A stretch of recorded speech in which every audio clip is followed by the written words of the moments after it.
Welcome back to Zero E Michigan.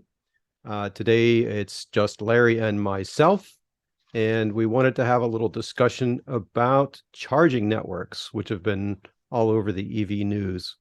So the thing that prompted me was in the West Michigan EV Facebook group, which uh, if you're not a member of it, so shameless plug, I'll put a link in the show notes. But anyway, somebody discovered that in Benton Harbor, uh, Rivian had put in or has put in a charging location with 6 chargers, but they are proprietary to Rivian only. And so, of course, there was discussion right after that. So, you saw comments like, I thought the Rivian network would be available to all. How does this make any sense? The Tesla has just announced that they're going to open their network. So how is it that we have closed networks now? So I wanted to unpack this a little bit. So, Larry, any thoughts about that? Any starting thoughts? I agree. It's definitely a topic that needs a deep dive. It's confusing. I'm on the same side of the person that commented that we need charging so bad and to be so exclusive, just isn't the more kind of like the gas station, I guess, is one of the analogies I've heard. Can you imagine if you go to a gas station and it wouldn't fit in, like one's square, one's oval, one's round, and you have to make sure you go to the right one. Or they wouldn't take Otherwise, your payment, right? So you have to have the yeah, exclusive XYZ card to charge there, and they exactly. won't take cash. So I get that argument. So I thought in that same spirit, let's talk about the original closed network, which of course is the Tesla Supercharger. So Tesla originally did this so that they were just building the cars. It's back, what is it, 2012, 2011, maybe. There really weren't any charging stations to speak of for long distance travel. So Tesla said, well, we're going to build our own for our customers, and it's going to work just for our customers. So the positive of that, of course, is if you are a Tesla customer, then the software, the hardware, everything just work. It's fully integrated into their architecture. So they have control. To me, it's kind of like having an Apple Mac computer with the Apple software as opposed to having a a PC that's made by Dell or Acer or Lenovo. It doesn't matter, but Right, it has to run right. has to run Windows, right? So then And already you have to make some concessions because it has to work for everyone. So if you're Tesla and you say, well, I just want this for my cars, you can do so many things right. And that's what they did right. So that's, to me, is how right. this whole thing got started. And there's an important part too that you're pointing out was that they're called like almost dumb chargers or simple chargers because there's no card swiping, there's no panels to touch. And that seems to be what's going wrong with a lot of them. The car, you know what I mean? They take the human out of it and just let the car talk to the charger.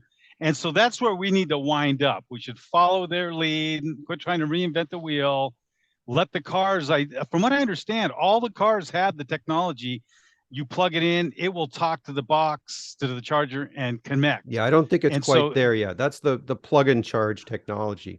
And Tesla built that in. I don't believe other EVs have that right now. They're I coming. thought I saw it. I thought man, I'll have to Well, find it's it, but not just the working other day together was now, that's for sure. they said that they just, for whatever reason, I hate to say it, but my suspicion is it's all about money, right? ChargePoint's not going to make money if they're shaking hands and all the people that sell the credit card and the touch screens, right? All those people are getting cut out of the pie. It's unfortunate, but I really think there's a lot of lobbying going behind the ground, Yeah, I'm not because so it doesn't sure. need to. Yeah, I mean Yeah, the well, only I mean you can, if you have networks like Electrify America or ChargePoint, you have a card and you have an account, and yes, it's tied to a credit card, but the payment system is internal. So theoretically, you could, load up with your favorite payment form, Bitcoin, load up your account with that, and it doesn't really matter. yeah, Then they're right. out of it. No, I think this was born out of necessity for Tesla, and I totally get it. And full disclosure, I was a Tesla owner, still am, but as of 2015, and it made that experience so much better, right? So the charging network was built into the navigation system.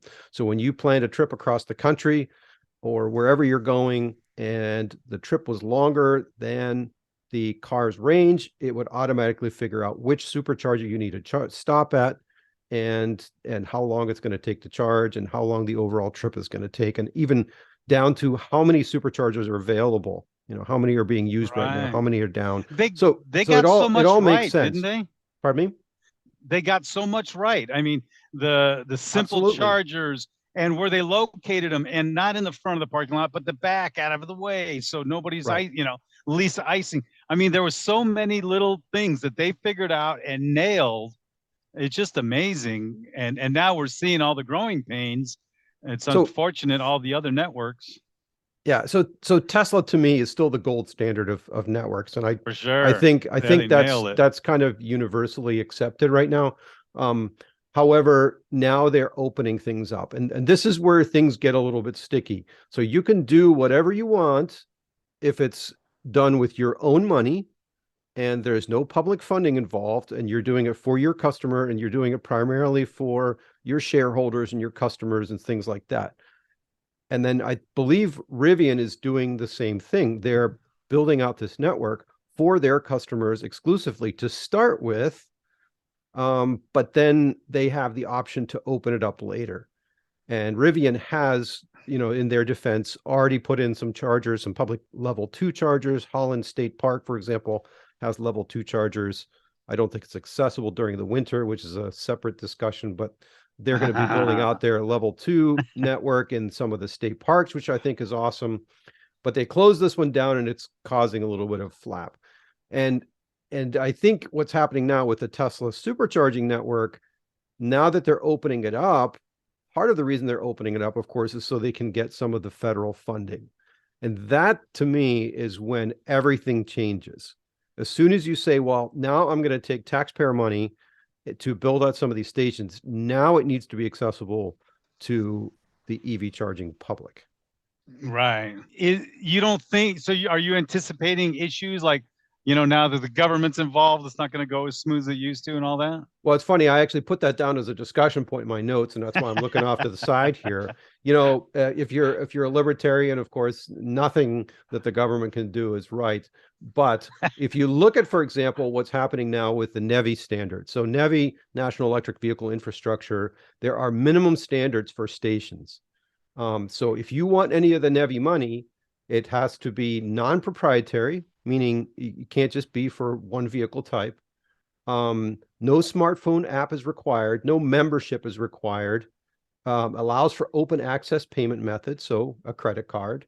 A minimum of 4 DC fast charging stations, a minimum of 150 kilowatts each, and then be publicly available, be located among designated alternative fuel corridors. So, and you can say, oh, well, this is government overreach, but to be honest, it really makes sense. Makes sense. Right? Yeah. You want this to be available to everybody. And, we get in our little silos and we say, well, the way I want to do things is the best way. But really, the idea here is we want to make EVs and driving electric. We want to make that accessible for everybody. So now saying silo, is that the same as saying like, we're so tribal? Yes. Is that basically the same way? Yeah, it's just it's a term. Maybe it's business speak, right? I like we're the in our own tribal little because ivory towers.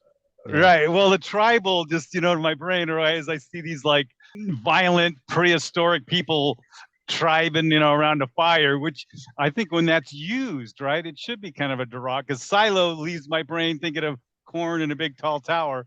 Right. And but when you go tribal, it paints a good, kind of a derogatory, saying, look, are you going to act like cavemen, or are you going to, evolve? Well, we're into our human? own little tribes, right? Like if I'm a Tesla owner, it's the best one. Or if I'm a, Mustang Mach-E owner, but we shouldn't be, right? We shouldn't be doing that. We shouldn't be. Yeah. But it's, I guess we're kind of hardwired to do that. So back to the Tesla network. So now, they said, well, we're going to open it up. And of course, again, they want some public funding for that. But now, and we've already seen this because they're rolling it out, and they're having some issues because vehicles are different. So for example, the Tesla and CCS plugs are different, right? So they came up with this magic dock where if you're a non-Tesla driver, then you can unlock this with the app. So again, now you have to have the app. You can't do it with a credit card. So we already have a little issue there for universal accessibility. But you can access it through a CCS adapter that's captive on the Tesla cord. Okay, that's great. The next thing is that the cables are relatively short because they're Uh, designed for Tesla charge points in the car being on the driver's side rear of the car. So Tesla owners, when they come to a supercharger, they typically back into a spot. There's usually one or two spots that you can head in park for people with a trailer or something like that. But typically you need to back in. And then because they're on the driver's side, so if you now have a vehicle, if you have an F-150 Lightning or a Bolt EV or something, for example, that has a charge port on the driver's side front, let's say, and I think both of them are right in front of the driver door. So now you have to park in that spot a little bit differently. If you pull in forward, you're you now might actually not taking reach. up the Yeah. adjacent parking spot and you're blocking that from another Tesla owner potentially, depending on which Yeah. side you're on. So So there there's a is problem. there. Yeah. And we talked about this with Jeff Denoyer because right, Ford is requesting that they have 3 DC fast chargers at their dealership in order to be EV rated or whatever, right? Mhm. And he was frustrated because he was like, well, why do I need all of them here? Better yet, let me spread them around my community. And I want to put them like gas stations. So he's already figured out that let's set them like a gas station where they're on an island in the middle so you can drive up from either side, right? And you're Right. not blocking anything. So he's already Yeah, so evolved that's great. into even So we have mature. people Yeah. that are forward thinking. What's an ideal charging station? That's really the question. And so ideally you would have all stations available to all customers, right? Just like the gas station. Just like a gas station. So credit card, you know. Now, if you want to join some kind of a special, you know, pricing plan where you're paying by the month, that's fine, but it should still be accessible to anybody that just pulls in and needs a charge. Okay. Right, right. It just like you have fuel perks and all this sort of thing. So to me, you can still go both ways. You know, like Electrify America has this plan where you pay, what is it, $5 a month, and or is it $4 a month, and then it buys down the rate per kilowatt hour. But fundamentally, you can pull in, swipe a credit card, assuming the credit card reader is working, and just charge. So flexible payment options. And then what you were just talking about, the pull through spots, make it like a gas station. So because we're Yeah, going to start to have the trucks with trailers, we're going to have, or just vehicles with trailers. I mean, my Tesla Model Y has a exactly. Yeah, trailer right, hitch. right. So I want to be able to, and I don't want to have to jimmy the trailer around or unhook it or whatever. Exactly. And And we sim discussed that right with the other YouTube with the Bolt and their trailer. And didn't he say 50% of the time they were having to drop the trailer somewhere so they could get a charge? No, I think they actually had good success, but sometimes they had to have the trailer sticking out. It was certainly less than optimal. Okay. I think they did Yeah, have yeah. to unhook the trailer at times, sometimes like a mile away or something, which, you know, you don't want to do because somebody drives off with your trailer. So ideally Yeah, pull through yeah. spots, which, you know, you have that at gas stations. I mean, I've rented an RV before and you pull in and, you know, okay, you take up a ton of space, which brings up a good point that the charger should be located so that cars don't block multiple stations. Right. So you should be able to pull in, and whether your charge board's on the left or the right, just like on your gas cap, sometimes it's on the left, sometimes it's on the right. Um, and then, you know, other stuff like amenities nearby, maybe some windshield washer fluid, some trash, some of what at least in Michigan, the Tesla Owners Club is doing, where volunteers are going out and putting these washer fluid bins and trash cans and things like that at the superchargers. So that's kind of what we'd all like to see. And the question is just, how do we get there? And I know, Larry, sometimes we discuss, wow, we should force these networks or these companies to do this. And, you know, I'm not a big fan of forcing anybody to do anything. I mean, we do need some oversight, whether it's, you know, governmental, to have some minimum standards. But, you know, I think we're I going in a direction of goodness. You know, this is, to me, it's a little bit of first world problems. growing pains, yeah. And I think it was Now You Know, Zach and Jesse, they did a little talking they said, can you imagine back when gas stations were starting to populate and all the troubles, and how many people were driving around with, five Oh, or I think that was our 1 gallon, discussion with Ben Marshall, wasn't it? yeah, With the 1 gallon Livewire. gas jugs Yeah, and you sitting in had the back seat, that's and then right. you hit a big bump and they break and you're covered in gasoline because you're trying to drive further Yeah, than the 20 miles that that gas tank would get you or whatever. right. I So, mean, right. If you if think, we could go back and look at the growing pains that gas stations had, right, and all the troubles, then for sure, like you just pointed out, we are first world problems, right? We need to really toughen up. We got it easy. This is nothing. right. Yeah, so I would say, I mean, I even wrote down some main messages here. So my first one is actually chill out, right? So I think this Yeah. stuff will come together.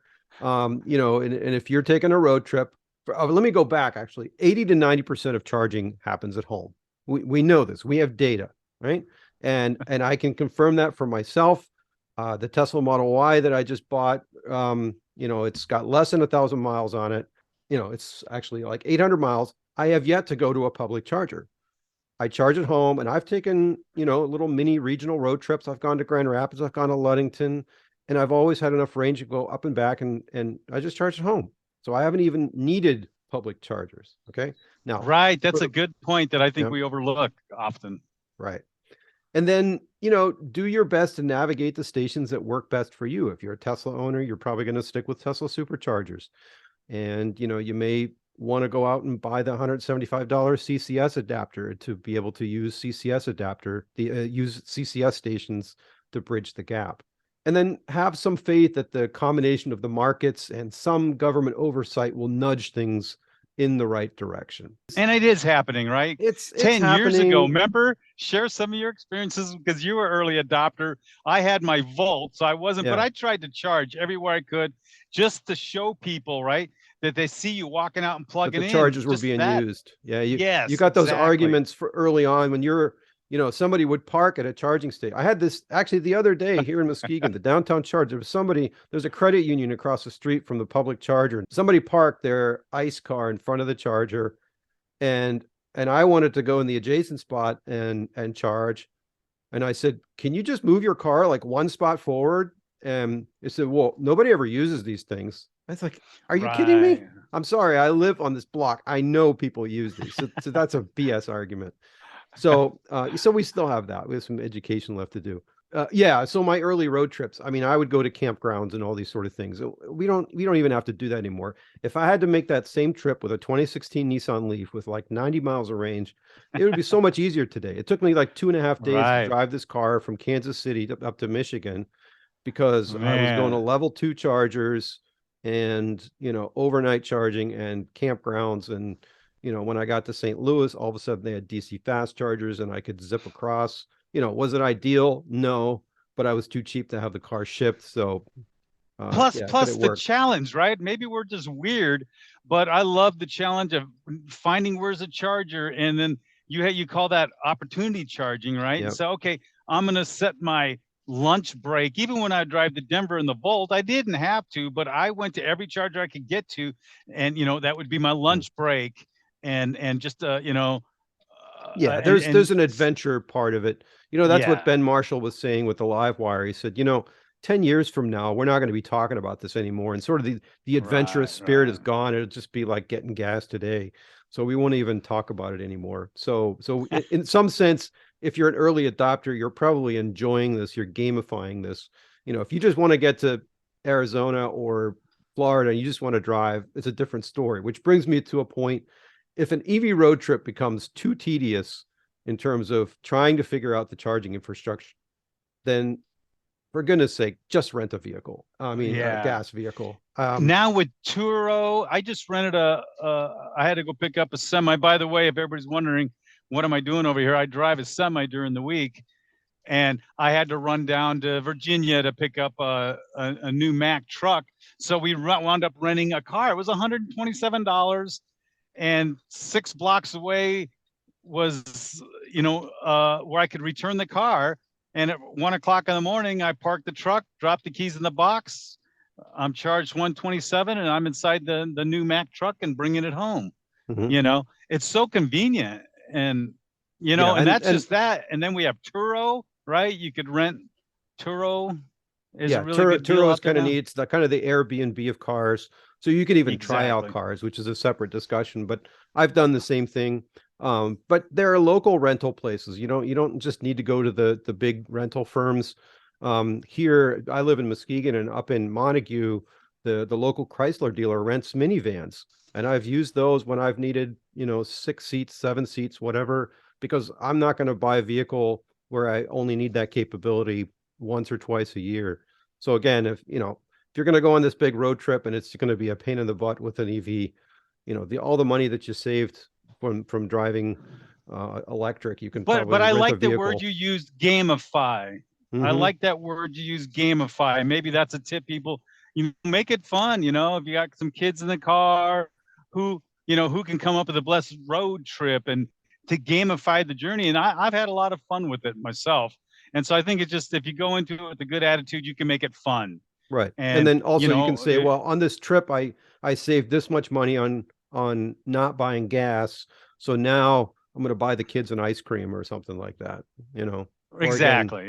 save Yeah. it up for, splurge on the bigger hotel room or something like Now that. you're stopping at all the little cool sites that you used to just drive by, because it doesn't cost you anymore. I mean, it costs you in time, but it doesn't cost you anymore to pull off because like, the car is so efficient, right? So Mhm. now you can turn off and go that extra mile, charge up, look at the world's largest ball of string or whatever, right? They got all the weird things across the The Corn country. Palace in South Dakota, I Yeah, think it is. right. Um, yeah, and then maybe one more point, and Larry, this will speak to your heart. If you road trip a lot and you can only choose one car, then maybe a plug-in hybrid, like a Chevy Volt, is the right choice for you at this juncture.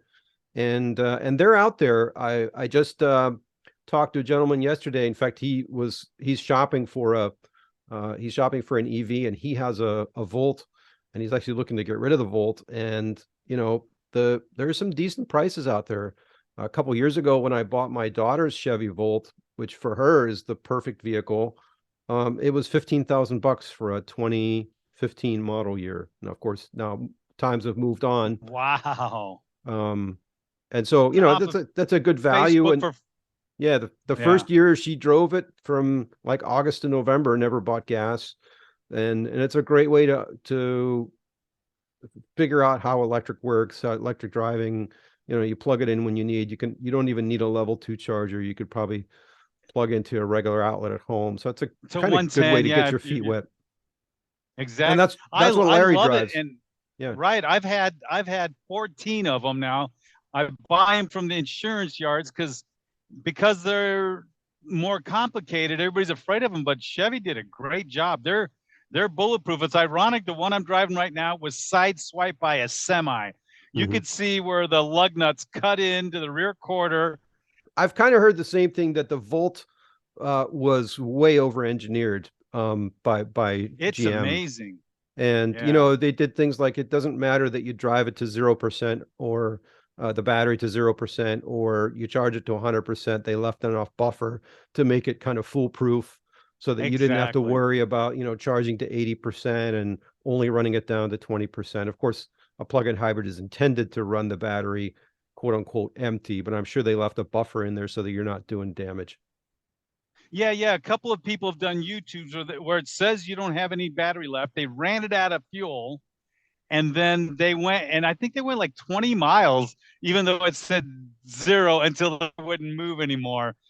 Ben with Teslanomics, I think is his name, Mhm. does that. And then there's a kid in Chicago, and he does a lot of hot rodding and stuff, but he had a Volt for a while, and he also did that, drove around with a gallon of gas and then ran it out of fuel and ran it out of electric. And it was surprising, you Yeah. know, Yeah. how So far he there's went. a lot of safety factor built in there. But again, the idea is that you drive it like a normal car and you don't worry about it. So I think, yeah, I And think and it's a, and actually a unfortunate in my mind that GM retired the Voltec yeah, system, for because sure. I think they could have put it in, some small pickup trucks, Oh and man, extended you the ain't life of that kidding. a little bit more. Out of those 14 cars, all the batteries were fine. There was one car that I bought with some other members, and we took it to a local dealer in Kalamazoo trying to get him, and it worked. Now he's out buying, because every electric car we brought up there, hybrid or whatever, would sell right away. And he was like, wow. So now he gets it, right? We green pilled him, or whatever you say. Anyways, we found one through his dealer network, and it was the very first loaded to the tilt 2012, and it must have been like a grandma, and never drove it. So it only had, I think, just, let's say, a little over 50, or right under 50,000 miles, where all the other cars I got were well over 100. And that one battery was having trouble. So it was like lack of use seemed to be the only problem that might hurt them. Yeah. Yeah, right. And the Voltec drivetrain warranty and battery warranty is like 100,000 miles, right? And we made it in. It turned out, luckily, one of the guys that partnered up with us used to work at dealership. He goes, it doesn't matter that it's a 2012. It's the date it's sold that they start that warranty on. And we made it by like 2 weeks. So they paid. You got a new battery. Well, nice. It's refurbished, right? From what I understand. It's working, right? Yeah. And so one of his buddies that's an electrician wound up running. Once he heard that they warranted the battery, he ran down and bought it. Yeah. So. All right. Well, good discussion. I think maybe we'll cut it off here so we don't go too long. Maybe another time we should talk about disuse of EVs, because I have another story about brakes. All right. That's all we got time for today. So thanks for listening, and we'll catch you next time. If you enjoyed or learned from this episode of Zero E Michigan, please subscribe to us on your favorite podcast platform. Visit our YouTube channel for other related videos at youtube.com/@0E-Michigan.